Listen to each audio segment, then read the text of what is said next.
امریکہ اور ایران کے درمیان ہونے والا تنازع جو ہے وہ اتنی آسانی سے اور اتنی جلدی ختم ہوتا ہوا دکھائی نہیں دے رہا،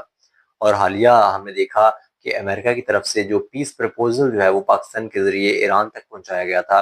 ایران نے پھر ان تجاویز کو غور سے مشاہدہ کرنے کے بعد پاکستانی میڈیٹرز کے ذریعے دوبارہ سے امریکہ کو پہنچا دیا،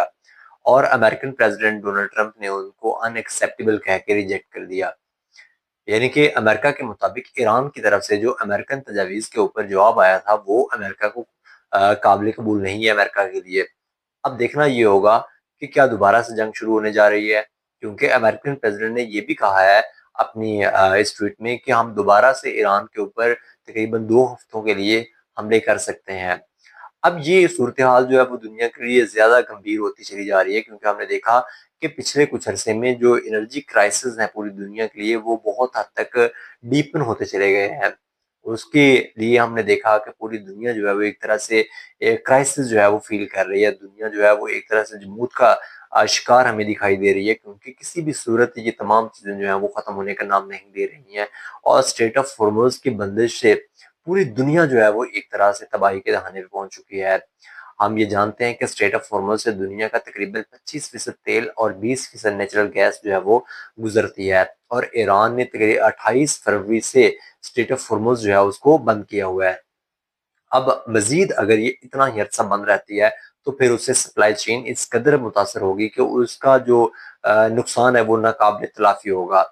پاکستان جیسے جو غریب ملک ہے وہ بھی اس جنگ کی بہت بھاری قیمت جو ہے وہ ادا کر رہے ہیں۔ ہم نے دیکھا کہ پاکستان میں جو قیمتیں ہیں وہ بہت ہائی ہوتی چلے گی پیٹرولیم پرائسز کی، اور پیٹرول کی قیمت تقریباً 415 روپے، اور ڈیزل کی قیمت بھی اتنی ہی جو ہے وہ پاکستان میں مقرر کی گئی۔ اب اتنی زیادہ قیمتیں جو ہیں وہ جب مقرر کی جائیں گی تو پاکستان جیسے عام جو شہری ہیں پاکستان جیسے ممالک کے، وہ اس غربت کی لکیر سے مزید نیچے چلے جائیں گے، اور پوری دنیا جو ہے وہ اس چیز کو محسوس کر رہی ہے۔ پاکستان، نہ صرف پاکستان بلکہ پوری دنیا کے جو ترقی پذیر ممالک ہیں وہ اس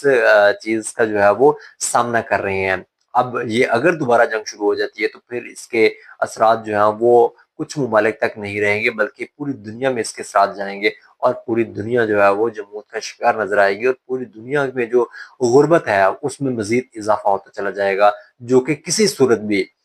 قابل قبول نہیں ہو سکتا پوری دنیا کے لیے۔ اب اس مسئلے کا حل جو ہے وہ ڈھونڈنا بہت ضروری ہے، اور حل جو ہے وہ دونوں ممالک مل کے بیٹھیں گے تبھی ممکن ہے، کیونکہ اگر ایران اور امریکہ میں سے کوئی ایک ملک بھی ان تجاویز کے اوپر جو ہے متفق نہیں ہو پاتا تو یقینی بات ہے یہ جنگ ختم نہیں ہوگی۔ اور اگر ہم ایران کی رسپانس کی بات کرتے ہیں تو ایران کی جو گورنمنٹ کا ہے، فارن آفس کا جو اسپوک پرسن ہے اسماعیل بقائی، ان کے مطابق ایران جو ہے وہ کسی صورت بھی امریکہ کو خوش نہیں کرنا چاہتا۔ اس کا مطلب یہ ہے کہ ہم چاہتے ہیں کہ ہم اپنی ٹرمز اینڈ کنڈیشن کے مطابق جو ہے وہ پرپوزل پہ عمل درآمد کریں، نہ کہ امریکہ کو یا ڈونلڈ ٹرمپ کو راضی یا خوش کرنے کے لیے، کیونکہ یہاں پہ کوئی بھی ڈونلڈ ٹرمپ کو خوش کرنے کے لیے نہیں بیٹھا ہوا۔ تو یہ ایک ایسی صورتحال ہے جس میں دونوں طرف سے ہمیں ڈیڈ لاک دکھائی دے رہا ہے۔ بہرکیف دیکھنا یہ ہے کہ کیا دونوں ممالک کسی ایک نقطے کے اوپر متفق ہو پاتے ہیں یا نہیں، اور یا کیا یہ دنیا ایسے ہی جو ہے وہ اس جنگ کے میں انرجی کرائسس جو ہے ان کو محسوس کرتے ہوئے جو ہے وہ مزید کرائسس کا شکار ہوتی چلی جائے گی۔